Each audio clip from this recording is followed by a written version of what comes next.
Didn't mark your guys' name? My name's not here, bro. I'm leaving. Okay. I offered to do it myself earlier today.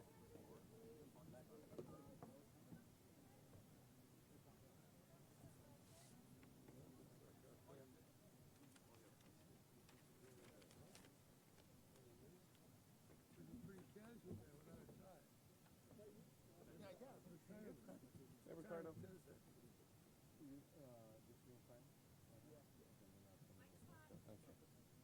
Mic is hot.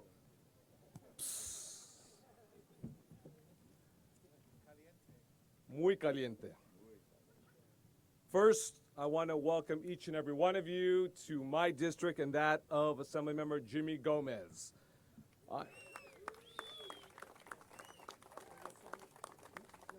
The 24th Senatorial District and the 51st Assembly District.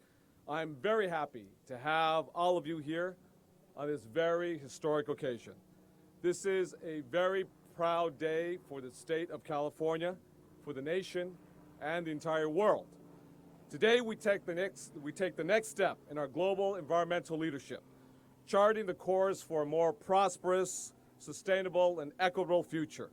Not only are we doubling down on building a new clean energy economy, we're also putting into law the principles of economic fairness and environmental justice within all of our climate goals. And I'm extremely grateful to our governor, Jerry Brown. Let's give it up for Governor Jerry Brown.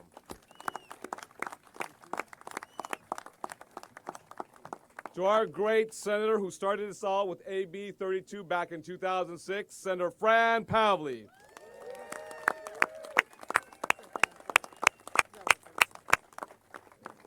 To my partner who helped get this across the finish line, the Assembly Speaker Anthony Rendon.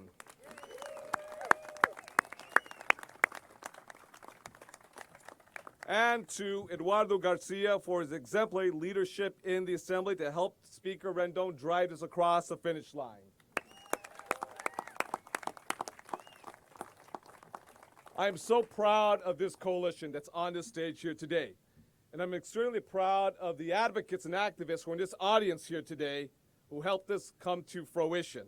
Because of you, working collectively together, the legislative leadership and Governor Jerry Brown, we're again doing something that's historic, that's going to impact the lives of so many children, not just in California, but trust me, throughout the nation and throughout the world. We've once again raised the bar for the nation and the world to follow.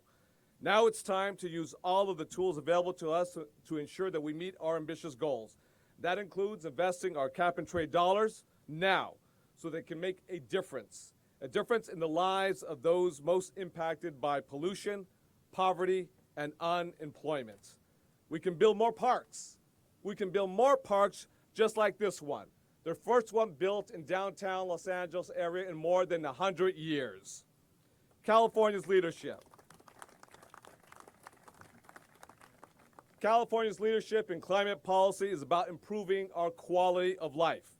We've chosen not to settle for the most convenient path, but to test the limits of our intellect and resolve. Today, we affirm our commitment for the future, and then in itself is a cause for celebration. I want to say a few words just in Spanish. Quiero decir muchas gracias a todos los grupos comunitarios hoy día presentes, a aquellas personas que alzaron sus voces en favor de SB 32 y la AB 197. Quiero reconocer también a nuestro gobernador Jerry Brown, nuestro presidente de la Asamblea Anthony Rendon, a nuestros campeones Senator Fran Pavley y Anthony Rendon, y todos nuestros colegas aquí presentes en el Senado, igual en la Asamblea, que nos ayudan a empujar esta propuesta, que es histórica, no solamente en el Estado de California, sino a nivel nacional e internacional.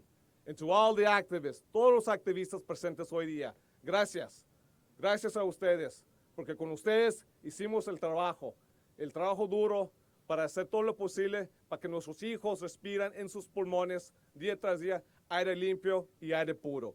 Con eso, with that, it's with great pleasure that I bring my partner, my colleague, who helped bring this across the finish line in the Assembly, that is Speaker Anthony Rendon.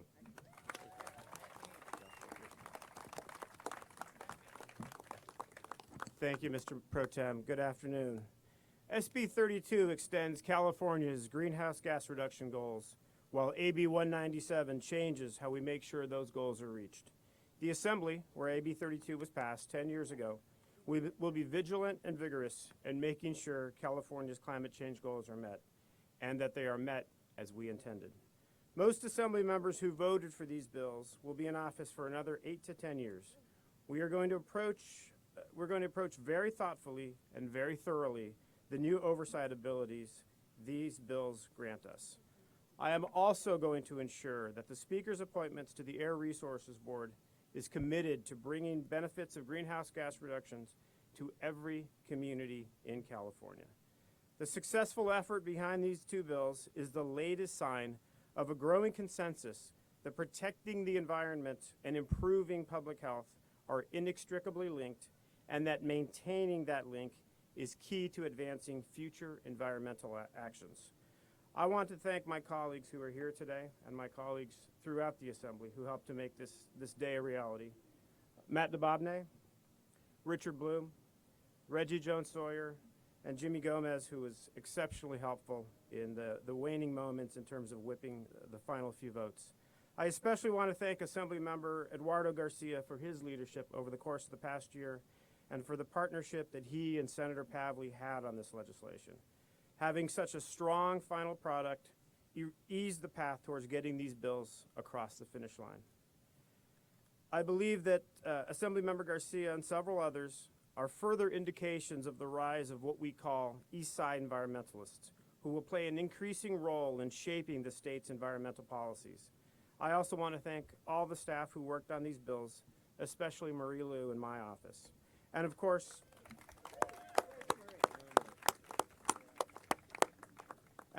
to my partners, Senator Pro Tem De Leon and Governor Brown.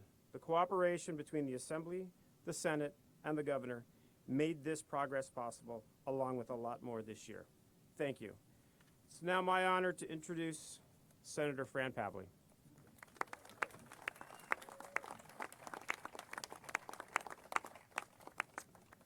Well, thank you very much, Speaker Rendon, and it's been a pleasure working with you.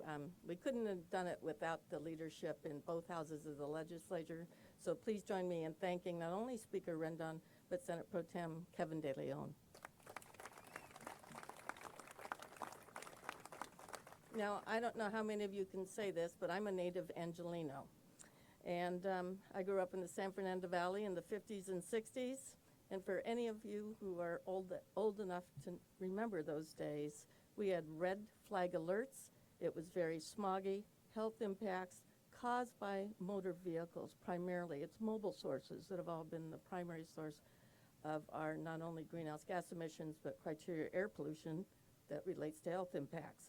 In fact, it was so bad that the California Air Resources Board was formed. I'm looking at Mary Nichols, and she's going to confirm that's correct. In the 60s, they were charged with the fact of coming up with very progressive and aggressive air pollution programs to reduce the health impacts to thousands and then millions of Angelinos. And it's CARB that's done an amazing job and is part of this story here today. So I want to give a shout out to CARB. You know, because of their good work, California predated the Federal Clean Air Act in 1970.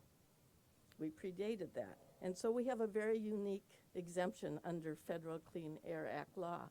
California, as some of you may know, can pass more stringent air emission standards than the federal government. Now, it takes a little work, and it's providing you can get a waiver from the environmental protection agencies. Other states in the country can adopt California's more stringent emission standards or stick with the federal government standards. And that's another reason why we're here today. 40 waivers have been granted by the EPA over the years. There was even a Supreme Court decision, Massachusetts versus EPA, that over 10 years ago made the decision that greenhouse gas emissions are a form of air pollution and subject to the Federal Clean Air Act. That's another reason why we're here today, Supreme Court decision 5-4. Then back in 2002, I was an incoming assembly member, and authored a bill called AB 1493, California's Clean Car Law, looking at tailpipe emissions for criteria air pollutants and greenhouse gas emissions.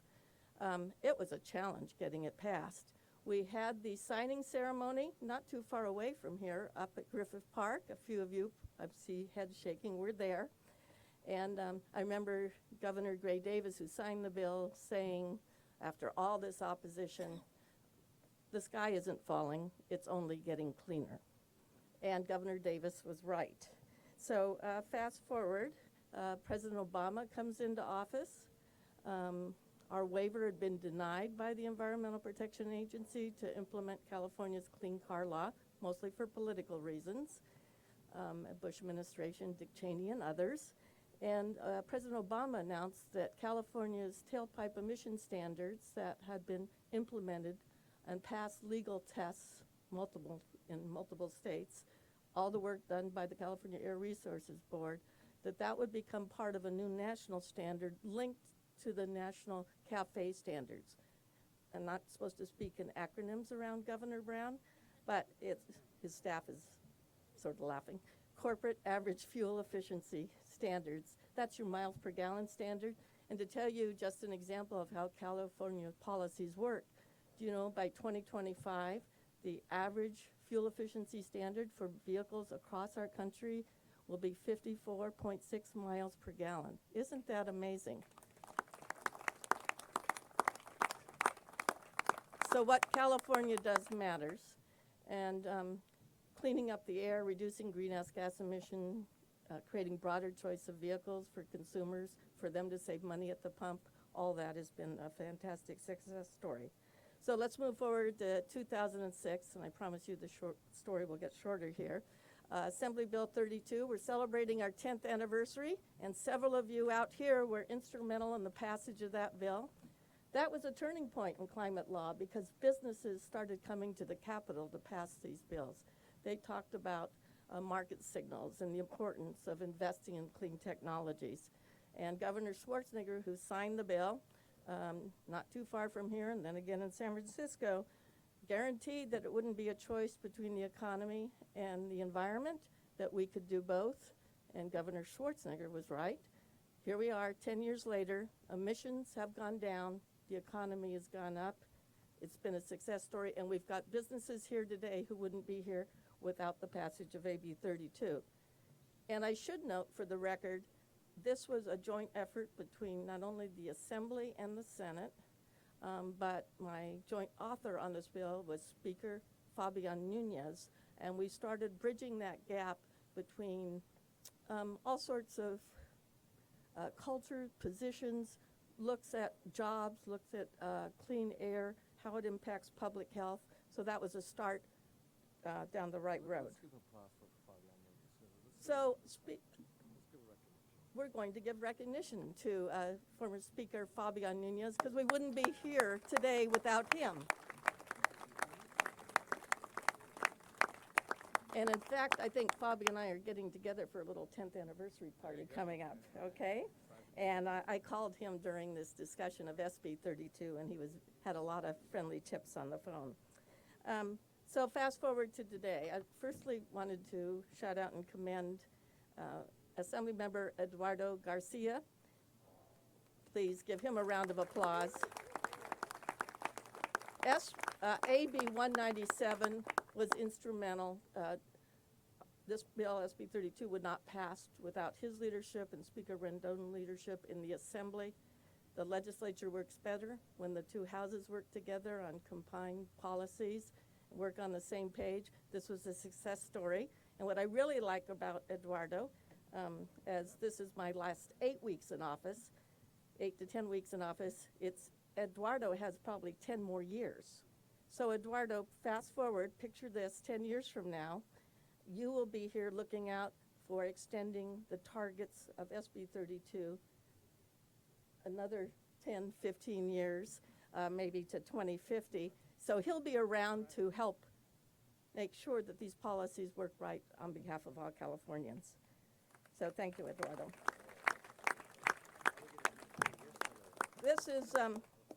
This is also a Paris reunion for some of us. I wanted to, again, commend Governor Jerry Brown. For those of you who followed the news in Paris, or those of you who went to Paris, like both of you, and Richard Bloom, Ricardo Lara, and myself, and Eduardo, the kid on the block. It was an amazing scene.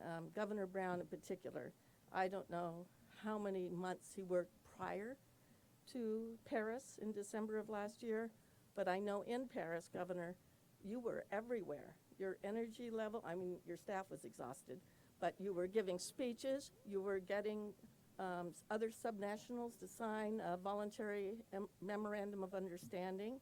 It was called the MOU under 2 agreement. His commitment to climate change is real, and we're very fortunate to have Governor Brown in our state as governor at this really important time. So please give it up one more time for Governor Brown. So SB 32, and you notice I just keep the same number, it's easier. You might remember that in 10 years, Eduardo. So AB 32, SB 32, simply puts targets in place. It takes the governor's already existing executive order that he issued of April of this year and puts it in statute. Why does that matter? Why does that matter, putting it in statute? I think it matters for 2 basic reasons. One, you can tell everyone and you can ensure the business community and investor community that these policies will stay in place and supported by the legislature for at least to 2030. That's a commitment. And they know when the legislature's on the same page with the administration, they can count on this. Secondly, what's important about this, putting in statute, and I've talked to businesses, especially biofuel companies and other ones, that they say we need those market signals. We need to know those policies will stay in place post-2020 because we're making business decisions right now on whether to hire more people or expand our businesses. That's important. That's the biofuel companies applauding. So. And finally, my last statement, I'm trying to think of something that's not too cliche-like, but I think third time is a charm. This is my 3rd climate bill with my 3rd governor, and it's been a pleasure and honor to be part of this historic journey, and to Edward Garcia and those who are still in the legislature and will be for the next decade, keep up the good work. Thank you.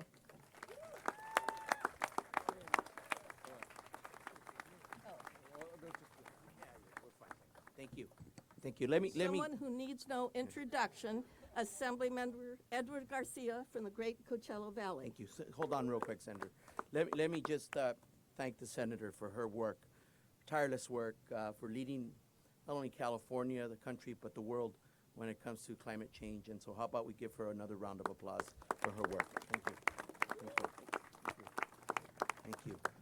Senator Pavley, I think the paper has acknowledged that I keep calling you Mrs. Pavley. Yeah. And so we'll formally now transition to Senator Pavley. Thank you for your leadership on this.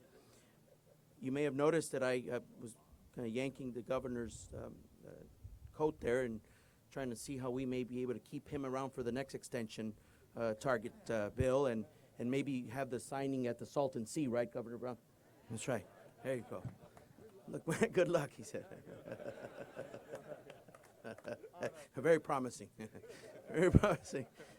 Good afternoon. It is my great pleasure to be here in Assemblymember Jimmy Gomez's district, as well as Senate Pro Tem De Leon's district. It's an honor to be here, although not a rock throw away, but certainly a little bit of a distance. But one thing in common that we share is the passion that we have to serve the people in our district. And one thing that's not been emphasized is that our climate change policies, I think today, and by the signing of these 2 bills, indicate a churning of the page as it relates to focusing on people. The local media and of course, has caught their attention has been caught when I've said continuously that I care about climate change. I've not ever considered myself a climate change advocate, but I know that advocating for Imperial Valley and Coachella Valley is my primary responsibility, a place where a child that is born today is already predetermined to have asthma. 6 of 10 children have asthma in our community. And so a district that has at sometimes as high as 28% unemployment, prone to economic challenges, that is my priority. A district that is at the core of much of the water conversations taking place in the state as it relates to management, reallocation of Colorado River, that is a priority of ours. And when we look at those issues, we're looking at people and the public health and well-being of their lives. And so that's why I'm engaged in these conversations. And so for me, it is extremely important that we focus specifically on people of color, communities that are environmentally set back, that have a direct link to the economic challenges, the public health of children, and of course, you know, the concerns that we all have as it relates to water in the state. I want to just highlight how important the work that we have now moving forward is, not only to my colleagues in the Assembly but in the Senate, but to the people of California. I'm of a thought that every and any large investment that California makes needs to have a critical and analytical perspective when it comes to our communities that are economically disadvantaged. That any and every policy that we push forward and investment prioritizes our communities that happen to be communities of color. And in order for California to succeed, we have to address the disparities that exist in these parts of California, and that's the California and the district that I represent. And so for me, that is why we're involved on these issues. It is great to be part of this changing dynamic when it comes to our climate change policies, but more important, it will be what we do and how we change the circumstances of people's lives in these economically distressed communities that will ultimately be the judge of the work that we're doing today. And so I am very proud to be here before you, certainly under the leadership of Speaker Rendon. I know that we will continue moving in this direction. There's no question that with Senate Pro Tem De Leon, we will continue the collaboration with both houses, and that the signing of these bills today demonstrate will and desire by the legislative branch to be a co-equal representative in our state government. And so thank you again. This gentleman who I get to introduce needs no real formal introduction. He is a world champion on climate change. And I think today by the signing of these bills, he's saying that he cares about poor people in economically disadvantaged communities. And so with that, let me introduce Governor Jerry Brown.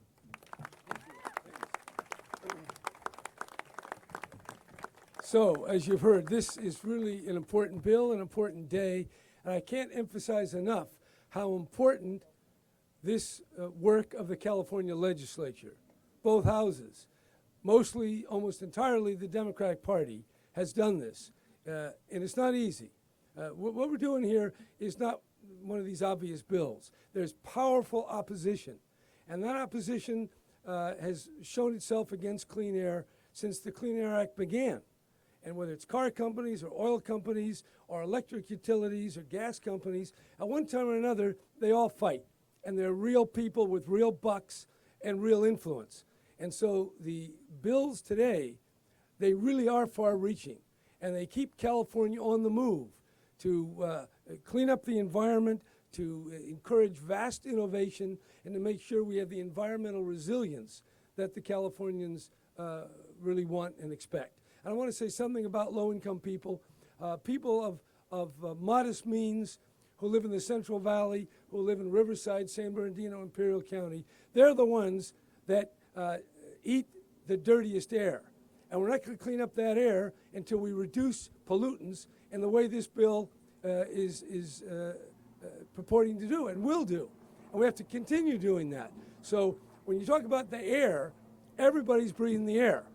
And young children, many of whom are getting asthma, older people with respiratory disease, they're the victims. And if we don't stop climate change, it's not going to be 110 in Imperial County. It's going to be 130, 135, not for a few days or a few weeks, but for months on end. It can become unlivable. Now, it's not going to happen perhaps during your term, but we're setting in motion either efforts to stop that or to do nothing and let it happen. And the great problem with these big issues is that when you wait too long because you can't see it, it's too late to do anything about it. So what we're doing here is far-sighted as well as far-reaching. And it takes a lot of courage and a lot of vision. California is doing something that no other state has done. You're putting into law real measures backed up by the real power of the state of California. This is big, and I hope it sends a message across the country. And those Republicans in Congress, if God help us if they win again, but if they do, may they be converted. May they see the light before it's too late. And that's what this is also about. All right? And by the way, I don't want to be partisan, but these guys deny science, say our drought is not true, they say there aren't forest fires, that floods are not occurring in Florida and New Orleans. That's not true. Anybody who lies like that should not be listened to. That's all. And this legislature is moving forward. I'm glad that I can do my modest part by signing the bill. Not veto. I still can veto it, but I won't. Don't worry, I won't. Because this is law. And by the way, since we're telling all these old stories, Tom Quinn's not here, but her predecessor, immediate predecessor, first time around, started to lower the emissions of NOx, nitrogen, oxygen, which caused a lot of smog and poison and all the rest of it. Henry Ford II came out himself. So we dealt with the biggies.